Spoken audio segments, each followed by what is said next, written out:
السلام علیکم ورحمۃ اللہ وبرکاتہ۔ آپ دیکھ رہے ہیں مفتی محمود شفیق یوٹیوب چینل۔ آج ایک بالکل مختصر سا واقعہ آپ کے سامنے بیان کرنا چاہتا ہوں۔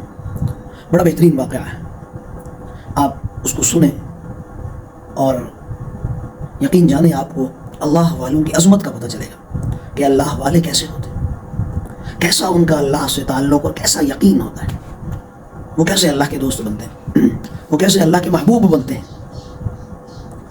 اموی خلیفہ ہشام بن عبد الملک ایک مرتبہ حج پر آیا، طاقتور خلیفہ تھا، مسلمانوں کا خلیفہ تھا۔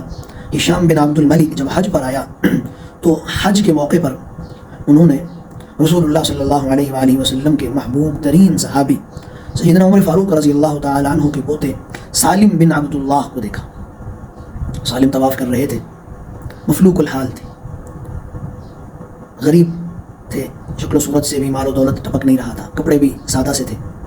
خلیفہ طواف کرتے کرتے جب سالم بن عبداللہ کے پاس گیا تو کہنے لگا، اے سالم، اگر کسی چیز کی ضرورت ہو تو ہمیں بتا دو، ہم آپ کی اس ضرورت کو پورا کر دیں گے۔ سیدنا سالم رحمہ اللہ نے فرمایا کہ ہم اللہ کے گھر میں ہیں، تمہیں شرم نہیں آتی؟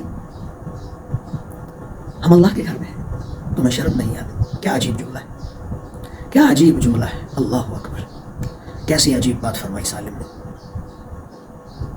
خلیفہ شرمسار ہو گیا، جلدی اس نے طواف کیا اور طواف کر کے باہر انتظار کرنے لگا۔ سیدنا سالم بن عبداللہ طواف کرتے رہے، طواف سے فارغ ہو کر جب باہر آئے تو پھر ہشام بن عبد الملک نے پھر پوچھا کہ اے سالم، اگر کسی چیز کی ضرورت ہو تو ہمیں بتائیے گا۔ سالم نے فرمایا کہ اے ہشام، دنیا کی چیز یا آخرت کی چیز؟ کہنے لگا، اے سالم، دنیا کی چیز ہی بتائیں، آخرت کی چیز میں کیسے دے سکتا ہوں؟ آخرت کا کوئی معاملہ میرے بس میں نہیں ہے، دنیا کی کچھ چیزیں میرے بس میں ہیں، جن چیزوں کی آپ کو ضرورت ہو بتا دیں، میں وہ آپ کو ارینج کر دوں گا۔ سیدنا سالم بن عبداللہ عمر فاروق کے پوتے تھے، اللہ والے تھے، فرمانے لگے کہ اے ہشام بن عبد الملک، دنیا تو میں نے اس سے نہیں مانگی جو اس دنیا کا مالک ہے، میں تجھ سے کیا دنیا مانگوں گا؟ مجھے تجھ سے کچھ بھی نہیں چاہیے، میں نے تو اللہ سے کبھی دنیا نہیں مانگی جو اس پوری کائنات کا داتا اور خالق اور مالک ہے۔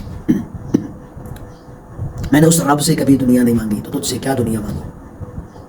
ہشام نے جب یہ جواب سنا تو آہیں بھرنے لگا اور کہنے لگا، کاش کہ میں سالم جیسا ہوتا، کاش کہ میں سالم جیسا ہوتا۔ یہ کہتے کہتے ہشام وہاں سے چلا گیا۔ ہائے، ایسے اللہ پر کامل یقین رکھنے والے، ایسے اللہ کے دوست تھے۔ آپ ان جملوں پر غور تو فرمائیں۔ حرم میں جب خلیفہ نے کہا کہ ضرورت ہو تو بتاؤ، انہوں نے فرمایا، شرم کرو، ہم اللہ کے گھر کے اندر ہیں۔ حرم کے باہر جب خلیفہ نے کہا تو سالم نے فرمایا کہ یہ دنیا تو میں نے اس سے نہیں مانگی جو اس دنیا کا مالک ہے، آپ سے کیا مانگوں گا اس دنیا؟ اللہ اکبر، اللہ اکبر۔ اللہ تعالی ہمیں اپنے اسلاف کے نقش قدم پر چلنے والا بنا دے۔ واخر دعوانا الحمد للہ رب العالمین۔